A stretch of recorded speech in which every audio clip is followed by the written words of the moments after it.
മാംഗല്യം ഭാഗം 17. ഷിലു വന്ന് നോക്കുമ്പോൾ അവൻ അവിടെ ഇരുന്ന് ആരോടോ കാര്യമായ സംസാരത്തിലാണ്. ഷിലുവിനെ അവൻ കണ്ടില്ല. അവൾ പതിയെ അവനെ വിളിച്ചു, സൂര്യേട്ടാ.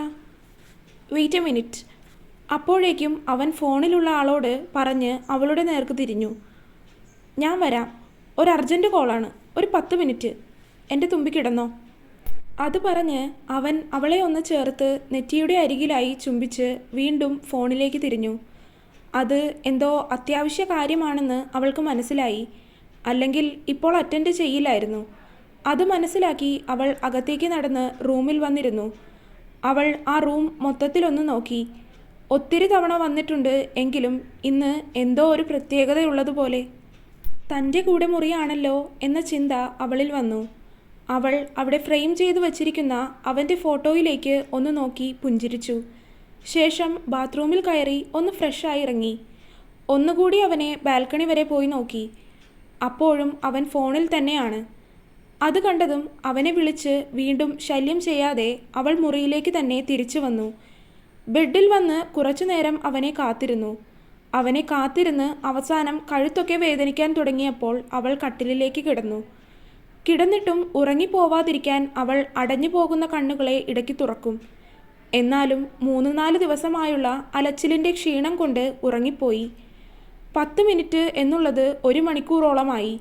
ഫോൺ ചെയ്ത് അകത്തേക്ക് വന്ന സൂര്യൻ കാണുന്നത് കട്ടിലിൽ കിടന്നുറങ്ങുന്ന ഷിലുവിനെയാണ്. അവളുടെ കിടപ്പ് കണ്ടപ്പോൾ തന്നെ അവന് മനസ്സിലായി തന്നെ കാത്തിരുന്ന് അറിയാതെ ഉറങ്ങിപ്പോയിരിക്കുന്നതാണെന്ന്. ക്ഷീണം കാണും, പാവം. IG ആയിരുന്നു. അത്രയ്ക്ക് ഇമ്പോർട്ടൻ്റ് ആയിട്ടുള്ള കാര്യം ആയതുകൊണ്ടാണ് കട്ട് ചെയ്യാതെ സംസാരിച്ച് സമയം പോയതറിഞ്ഞില്ല. കാത്തിരുന്ന് മടുത്തപ്പോൾ ഉറങ്ങിപ്പോയതാവും, അവൻ ചിന്തിച്ചു. അവന് അവളുടെ കിടപ്പ് കണ്ട് ചിരി വന്നു. കാലൊക്കെ കട്ടിലിൻ്റെ താഴെയാണ്. ഒന്ന് മറിഞ്ഞാൽ ചിലപ്പോൾ കട്ടിലിൽ നിന്ന് താഴേക്ക് വീണു പോകും. അവൻ അവളുടെ അടുത്തേക്ക് വന്ന് അവളെ ശരിക്ക് കിടത്തി കൊടുത്തു. ശേഷം പുതപ്പെടുത്ത് പുതപ്പിച്ച് AC ഓണാക്കി. അവളുടെ നെറ്റിയിൽ ഒരു ഉമ്മ കൊടുത്തു. അതറിഞ്ഞ് അവൾ ഉറക്കത്തിലും ഒന്ന് പുഞ്ചിരിച്ചു. അവൻ ഇത്രയൊക്കെ ചെയ്തിട്ടും അവൾ അനങ്ങിയിട്ടില്ല. അവൾ നല്ല ഉറക്കത്തിലാണെന്ന് അവന് മനസ്സിലായി. അവനും അവളുടെ അടുത്തേക്ക് കിടന്ന് പുതപ്പെടുത്ത് പുതച്ച് അവളെ ചേർത്ത് പിടിച്ച് ലൈറ്റ് ഓഫാക്കി. ഫസ്റ്റ് നൈറ്റ് ഇങ്ങനെ ആഘോഷിക്കാനാവും വിധി. അത് പറഞ്ഞ് അവളെയും ചേർത്ത് പിടിച്ച് അവൻ കിടന്നുറങ്ങി. പിറ്റേന്ന് വീണ്ടും അടഞ്ഞു പോകുന്ന കണ്ണുകളെ തുറക്കാനുള്ള മടി കാരണം അവൾ അല്പനേരം കൂടെ കണ്ണടച്ചു കിടന്നു. പക്ഷേ പെട്ടെന്ന് തന്നെ അവൾ ഞെട്ടിയുണർന്നു. സൂര്യപ്രകാശം അവളുടെ കണ്ണിലേക്ക് തുളച്ചു കയറി. അവൾ കണ്ണു തുറന്നു നോക്കുമ്പോൾ സൂര്യൻ അടുത്ത് കിടക്കുന്നില്ല. സൂര്യേട്ടൻ ഇന്നലെ ഇങ്ങോട്ട് വന്നില്ലേ ആവോ? അത് ചിന്തിച്ച് അവൾ കട്ടിലിൽ തന്നെ എഴുന്നേറ്റിരുന്ന് ഒന്ന് മൂരി നിവർന്നു. സൂര്യനൊക്കെ കണ്ണിലേക്ക് അടിച്ചു കയറുന്നു എന്ന് പറഞ്ഞ് അവൾ കണ്ണൊന്ന് ചിമ്മി അടച്ചു തുറന്നു. സമയം എത്രയായി ആവോ എന്ന് പറഞ്ഞ് ഫോൺ എടുത്തു നോക്കുമ്പോൾ സമയം 11 മണി. അവളുടെ കണ്ണുകൾ മിഴിഞ്ഞു വന്നു. എൻ്റെ കൃഷ്ണ, 11 മണിയായോ? ഞാൻ അറിഞ്ഞില്ലല്ലോ. ഇന്നലെ കിടന്നത് മാത്രം ഓർമ്മ വരുന്നുള്ളൂ. സൂര്യേട്ടൻ രാത്രി വന്ന് കിടന്നോ ആവോ? ഒന്നും അറിഞ്ഞില്ലല്ലോ.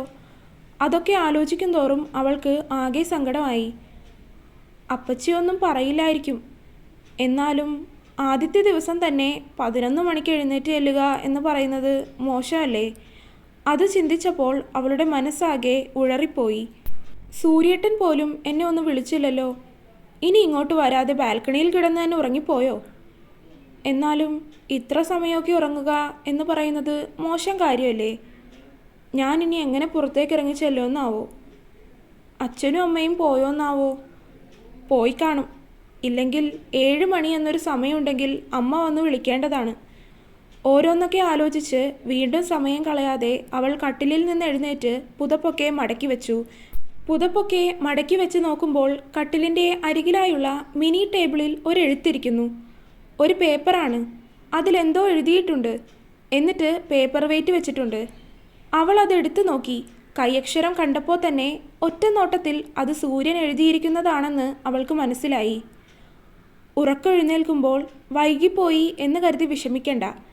ക്ഷീണമുള്ളതല്ലേ. ഒന്നുകൂടി വേണമെങ്കിൽ കിടന്നുറങ്ങിയിട്ടൊക്കെ പതിയെ എഴുന്നേറ്റാൽ മതി. പിന്നെ എനിക്കൊന്ന് ഓഫീസിൽ വരെ പോകേണ്ടതായിട്ടുണ്ട്. അവിടെ പോയിട്ട് പെട്ടെന്ന് വരാം. അധികം വൈകില്ല. പിന്നെ ഇന്നലെ ഫോൺ കോൾ ചെയ്ത് കഴിഞ്ഞ് വരാൻ അല്പം വൈകിപ്പോയി. അതിന് സോറി. Love you. ഇതായിരുന്നു ആ എഴുത്തിലുണ്ടായിരുന്നത്. അത് വായിച്ചപ്പോൾ തന്നെ അവളുടെ ചുണ്ടിൽ അവൾ അറിയാതെ തന്നെ ഒരു പുഞ്ചിരി മുട്ടിട്ടു. അവൾ ഡ്രസ്സെല്ലാം എടുത്ത് കുളിക്കാനായി കയറി. കുളിച്ചിറങ്ങി താഴേക്കിറങ്ങി ചെല്ലാൻ അവൾക്ക് അല്പം മടി തോന്നി. എങ്കിലും ഇനിയും വൈകണ്ടല്ലോ എന്ന് കരുതി അവൾ താഴേക്കുള്ള പടികളിറങ്ങി നേരെ ചെന്നതും ആദ്യം കണ്ടത് സോഫയിലിരിക്കുന്ന കിച്ചുവിനെയാണ്. അവൻ കാണരുതേ എന്ന് വിചാരിച്ച് പതുക്കെ സ്റ്റെപ്പ് ഇറങ്ങി അടുക്കളയിലേക്ക് നടക്കാൻ ഒരുങ്ങുന്നതിന് മുൻപ് തന്നെ കിച്ചുവിൻ്റെ വിളി വന്നു. എടി ഏട്ടത്തി, എന്നാലും കല്യാണം കഴിഞ്ഞ ആദ്യത്തെ ദിവസം തന്നെ 11 മണിക്ക് എഴുന്നേറ്റ് വരിക എന്ന് പറഞ്ഞാൽ മോശമാണ് കേട്ടോ. അവൻ്റെ ആ ശബ്ദം കേട്ടതും അവൻ കാണാതെ പമ്മി അടുക്കളയിലേക്ക് പോകാൻ നിന്നിരുന്ന ഷിലു നാക്ക് കടിച്ചുകൊണ്ട് അവനെ തിരിഞ്ഞു നോക്കി. അവൻ അവളെ 32 പല്ലും കാണിച്ച് ഇളിച്ചിരിപ്പാണ്. ഞാൻ ഉറങ്ങിപ്പോയി കിച്ചു. എന്നാലും എന്ത് മോശമാണ് ഏട്ടത്തി, ആദ്യത്തെ ദിവസം തന്നെ ഇത്രയും വൈകി എഴുന്നേൽക്കുക എന്ന് പറഞ്ഞാൽ ഇനി അങ്ങോട്ട് ചിലപ്പോൾ എഴുന്നേൽക്കലേ ഉണ്ടാവില്ല. അത് കേട്ടതും അവൾ അവനെ ദേഷ്യത്തോടെ കൂർപ്പിച്ചു നോക്കി. പിന്നെ ഇത് കല്യാണമൊക്കെ കഴിഞ്ഞതിൻ്റെ ക്ഷീണം കൊണ്ട് കിടന്നുറങ്ങിപ്പോയതാണ്, അല്ലാതെ ഒന്നുമല്ല. ഞാൻ ഇനി മുതൽ എല്ലാ ദിവസവും നേരത്തെ എഴുന്നേക്കും. അത് പറഞ്ഞ് അവൾ അവനെ നോക്കി നന്നായി ഒന്ന് പുച്ഛിച്ചു. ഇന്നത്തെ കാര്യം പറയണ്ട, ഇന്നെന്തായാലും വൈകിയില്ലേ. അങ്ങോട്ട് ചെല്ല്. അമ്മ അവിടെ നിന്നോട് അമ്മായിമ്മ പോരെടുക്കാൻ കാത്തിരിക്കുന്നുണ്ടാവും. നീ പോടാ ശിവശങ്കര. എൻ്റെ അപ്പച്ചി പാവമാണ്, എന്നെ ഒന്നും പറയില്ല. അതൊക്കെ കണ്ടറിയാം എൻ്റെ തവളക്കണ്ണി. അത് പറഞ്ഞതും അവനെ നോക്കി ഒരു ലോഡ് പുച്ഛം വാരി വിതറിക്കൊണ്ട് അവൾ അടുക്കളയിലേക്ക് നടന്നു. അടുക്കളയിലേക്ക് പോയി നോക്കുമ്പോൾ അപ്പച്ചി അവിടെ എന്തോ കാര്യമായ പണിയിലാണ്. രാവിലത്തേക്കുള്ള ഭക്ഷണമൊക്കെ അപ്പച്ചി ഉണ്ടാക്കി കഴിഞ്ഞ് എല്ലാവരും കഴിച്ചും കാണും എന്നവൾക്ക് അറിയാമായിരുന്നു. അവൾ പതുക്കെ അടുക്കളയിലേക്ക് നടന്നു കയറി അപ്പച്ചിയെ വിളിച്ചു. അപ്പച്ചി. അവളുടെ ശബ്ദം കേട്ടതും വരലക്ഷ്മി അവളെ തിരിഞ്ഞു നോക്കി അവരെന്തെങ്കിലും പറയുന്നതിന് മുൻപ് തന്നെ ഷിലു അവരോട് പറഞ്ഞു. സോറി അപ്പച്ചി, 3-4 ദിവസമായിട്ടുള്ള ക്ഷീണം കാരണം ഉറങ്ങിപ്പോയി. എഴുന്നേക്കാൻ വൈകിപ്പോയി. ഞാൻ അറിഞ്ഞില്ല സമയം ഇത്രയായിന്ന്. സൂര്യേട്ടനും എന്നെ ഒന്നും വിളിച്ചില്ല. സൂര്യേട്ടൻ എഴുന്നേറ്റ് പോയതെല്ലാം ഞാൻ അറിഞ്ഞത് കൂടിയില്ല. അവളുടെ മുഖം തെറ്റ് ചെയ്ത കുട്ടിയുടെ പോലെ താഴ്ന്നുപോയി. വരലക്ഷ്മി അവളുടെ അടുത്തേക്ക് വന്ന് അവളുടെ മുഖം താടിത്തുമ്പിൽ പിടിച്ച് ഉയർത്തി. ആ നിമിഷം കൊണ്ട് തന്നെ അവളുടെ കണ്ണിൽ മിഴിനീർ ഉരുണ്ടുകൂടിയിട്ടുണ്ടായിരുന്നു. അയ്യേ, ഇത്രയേ ഉള്ളൂ എൻ്റെ ശിലുമോള്. സൂര്യൻ പറഞ്ഞിട്ടാണ് മോളെ പോയത് മോൾ എഴുന്നേറ്റിട്ടില്ല എന്ന്. പിന്നെ എനിക്കറിഞ്ഞൂടെ, 3-4 ദിവസമായിട്ട് വല്ലാത്തൊരു അലച്ചിലല്ലേ. എനിക്ക് മനസ്സിലായില്ലെങ്കിൽ വേറെ ആർക്ക് മനസ്സിലാവാനായി എൻ്റെ മോളെ. വൈകി ഉണർന്നതൊന്നും ഒരു പ്രശ്നമല്ല. ഇത്ര നേരത്തെ ഉണർന്നിട്ടും ഇവിടെ എന്ത് ചെയ്യാനാണ്? അവൾ അതിന് തിരിച്ച് മറുപടി ഒന്നും പറഞ്ഞില്ല.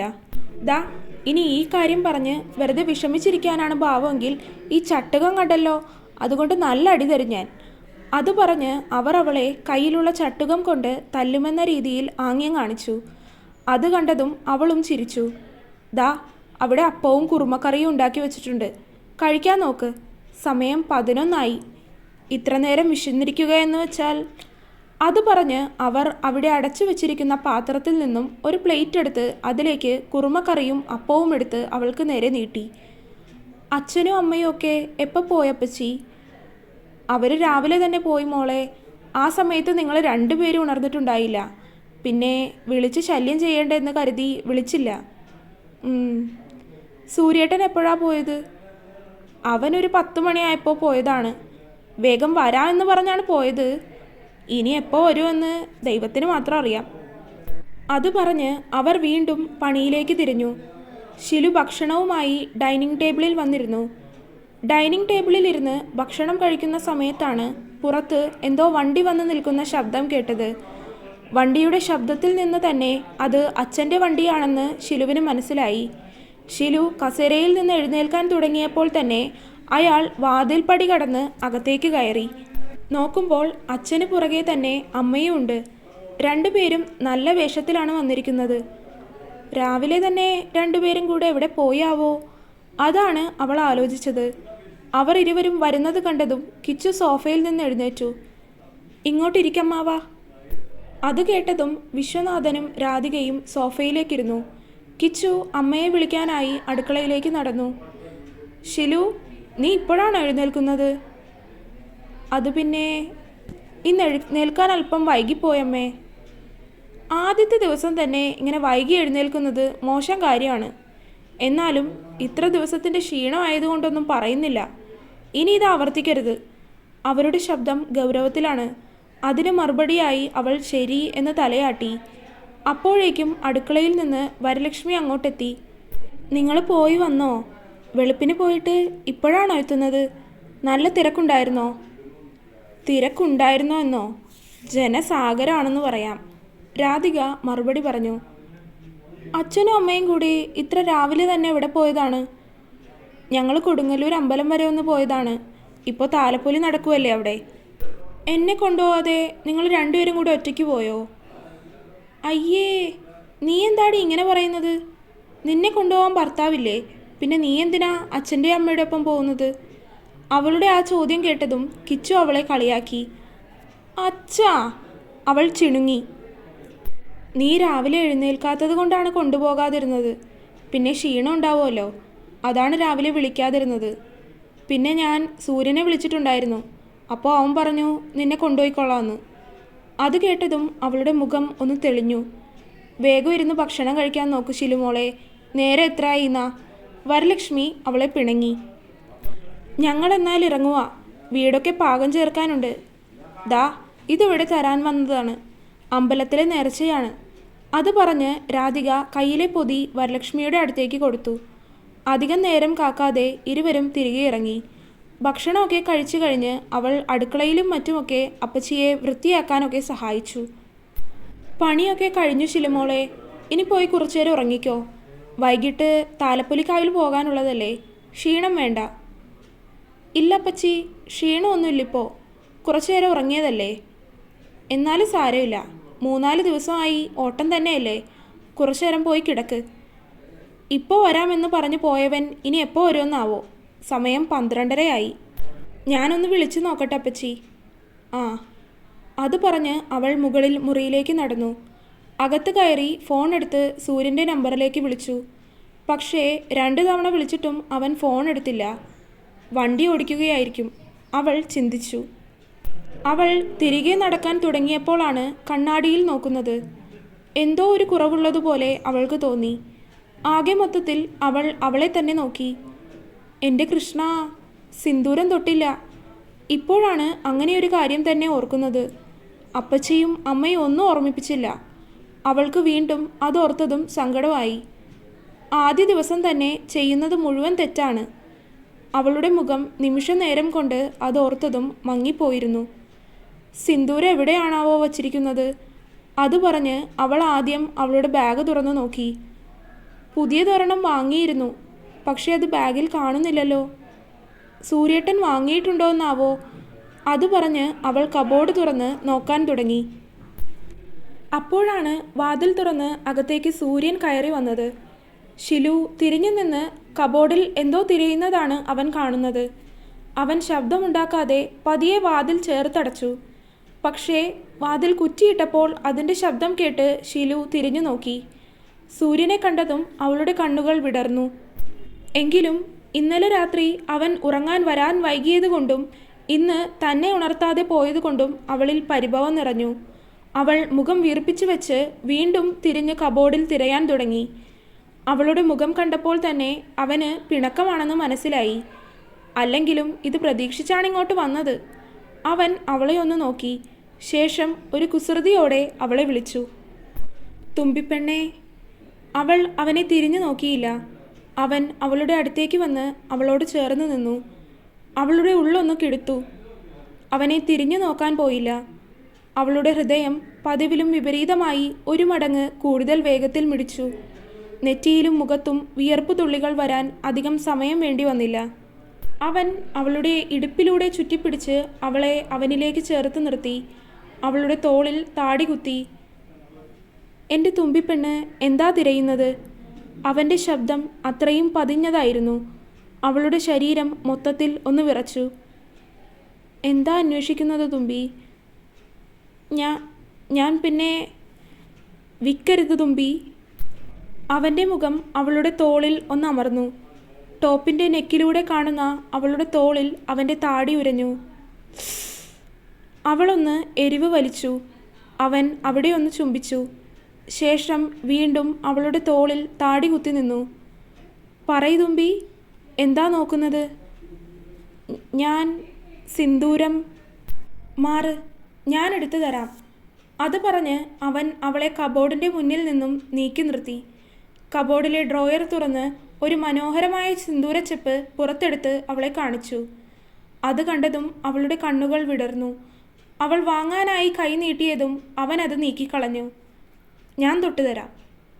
അവൻ ഒരു പുഞ്ചിരിയോടെ പറഞ്ഞതും അവളും ചിരിയോടെ സമ്മതിച്ചു. താനും ആഗ്രഹിച്ച കാര്യമാണ്, അവൾ ഓർത്തു. അവൻ അത് തുറന്ന് അതിൽ നിന്നും ഒരു നുള്ളു കുങ്കുമം ചൂണ്ടുവിരലിൽ കൊണ്ടെടുത്തു. ശേഷം അവളുടെ സീമന്തരേഖയിൽ നീട്ടി വരച്ചു. അവളുടെ കണ്ണുകൾ ഏതോ നിർവൃതിയിൽ എന്ന പോലെ അടഞ്ഞുപോയി. നെറ്റിയുടെ അരികിലായി പടർന്നതൊക്കെ അവൻ ഊതിക്കളഞ്ഞു. ശേഷം അവളുടെ നെറ്റിയിലായി ഒന്ന് ചുംബിച്ചു. അവൾ കണ്ണുകൾ തുറന്ന് അവനെ നോക്കി. ഇരുവരുടെയും ചുണ്ടിൽ പ്രണയത്തിൽ ചാലിച്ച പുഞ്ചിരിയായിരുന്നു. അവനെ നോക്കി നിന്ന അവളുടെ കണ്ണുകളിൽ പരിഭവമായിരുന്നില്ല, പ്രണയം മാത്രമായിരുന്നു. അവൻ്റെ മുഖം അവളിലേക്ക് അടുത്തു വന്നു. അപ്പോഴും ഇരുവരുടെയും കണ്ണുകൾ പരസ്പരം കോർത്തു തന്നെ നിന്നു. അവൻ്റെ ചുണ്ടുകൾ അധികം താമസിക്കാതെ അവളുടേതിനെ പൊതിഞ്ഞു. അവളുടെ ചുണ്ടുകളും അവൻ്റേതിനെ തിരികെ ചുംബിച്ചു. പ്രണയം മാത്രം നിറഞ്ഞു നിന്ന ചുംബനം. അവൻ്റെ കൈകൾ അവളുടെ കവിളിൽ തലോടിക്കൊണ്ടിരുന്നു. പരസ്പരം നോവിക്കാതെ തൂവൽ സ്പർശിക്കും പോലെ മൃദുലമായ ചുംബനം.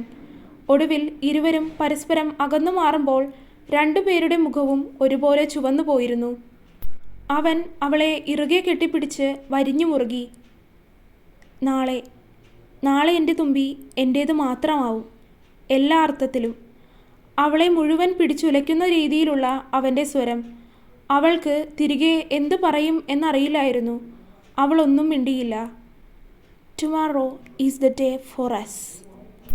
അവൻ്റെ സ്വരത്തിൽ പ്രണയം മാത്രം നിറഞ്ഞു നിന്നു. അവൾ പിടയ്ക്കുന്ന കണ്ണുകളോടെ അവനെ നോക്കി.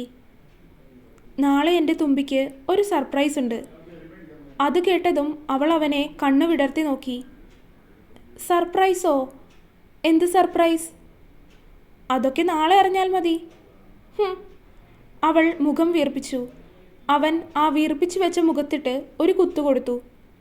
അപ്പോഴാണ് അവൾക്ക് താൻ അവനോട് പിണങ്ങിയ കാര്യം ഓർമ്മ വന്നത്. അവളുടെ മുഖം ഒന്നുകൂടെ കനത്തു. സൂര്യേട്ടാ, അവൾ അവനെ ഗൗരവത്തോടെ വിളിച്ചു. എന്തോ? ഇന്നലെ എപ്പോഴാ വന്നു കിടന്നത്? അവളുടെ ചോദ്യം കേട്ടതും അവൻ കാറ്റഴിച്ചു വിട്ട ബലൂൺ പോലെയായി. ചോദിച്ചത് കേട്ടില്ലേ സൂര്യേട്ടാ? ഇന്നലെ എപ്പോഴാ വന്ന് കിടന്നതെന്ന്.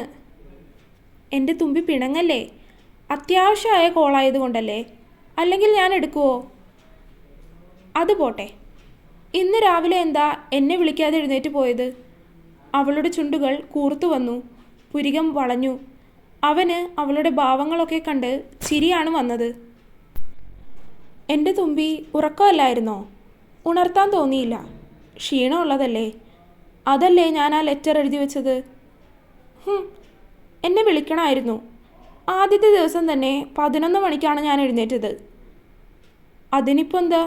ഇവിടെ ആരെങ്കിലും നിന്നെ വഴക്ക് പറഞ്ഞോ? ഞാൻ പറഞ്ഞില്ല, അമ്മയും പറയില്ല, പിന്നെന്താ? എന്നാലും അങ്ങനെ അല്ലല്ലോ, നേരത്തെ ഉണരേണ്ടതല്ലേ. അതൊന്നും സാരമില്ല, ഒരു ദിവസമല്ലേ. എന്നാലും ഇല്ല. ഇപ്പോൾ സുന്ദരം തൊടാനാണോ ഇങ്ങോട്ട് വന്നത്? അല്ല, അപ്പച്ചി പറഞ്ഞു കുറച്ചേരം കൂടെ കിടക്കാൻ, വൈകിട്ട് കൊടുങ്ങല്ലൂർ പോവാമെന്ന് പറഞ്ഞു. ആ, അമ്മാവൻ എന്നോട് പറഞ്ഞിരുന്നു, വൈകിട്ട് പോവാം.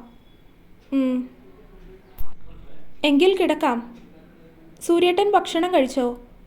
ഞാൻ ഓഫീസിൽ ക്യാൻറ്റീനിൽ നിന്ന് കഴിച്ചു. പിന്നെ ഇന്നലെ നമ്മുടെ ഫസ്റ്റ് നൈറ്റ് ആയിരുന്നു, പക്ഷെ എൻ്റെ തുമ്പി ഉറങ്ങിക്കളഞ്ഞു. അവൻ അവളുടെ അടുത്തേക്ക് വന്നു. അവൾ പിറകിലേക്ക് നീങ്ങി. അവൻ അവളുടെ കയ്യിൽ പിടിച്ചു നിർത്തി. പിറകിൽ കബോർഡാണ്, വെറുതെ അതിൽ ചെന്നിടിക്കണ്ട. അവൻ അവളെ കളിയാക്കി. ഇരുവരും ബെഡിലേക്ക് കിടന്നു. അവൻ്റെ നെഞ്ചിൽ തലവെച്ച് അവളും കിടന്നു.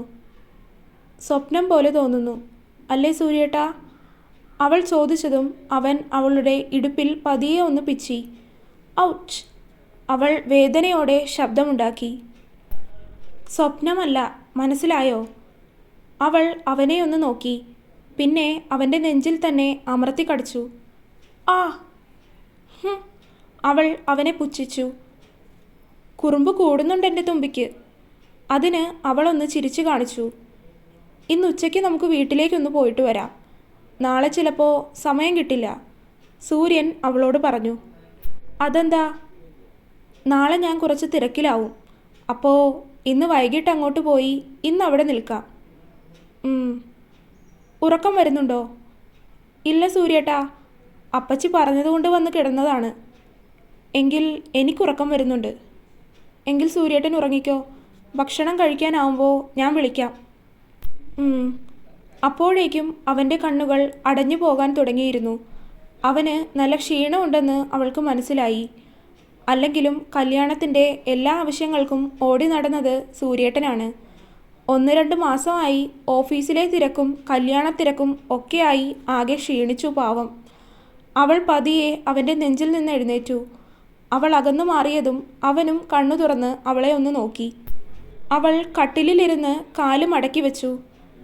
മടിയിലേക്ക് തല വച്ചോ സൂര്യേട്ടാ, ഞാൻ തല മസാജ് ചെയ്തു തരാം. അവന് അത്ഭുതം തോന്നി. തലവേദന എടുക്കുന്നുണ്ട്, ഒന്ന് മസാജ് ചെയ്താൽ നന്നാവും എന്ന് ചിന്തിച്ചതേയുള്ളൂ.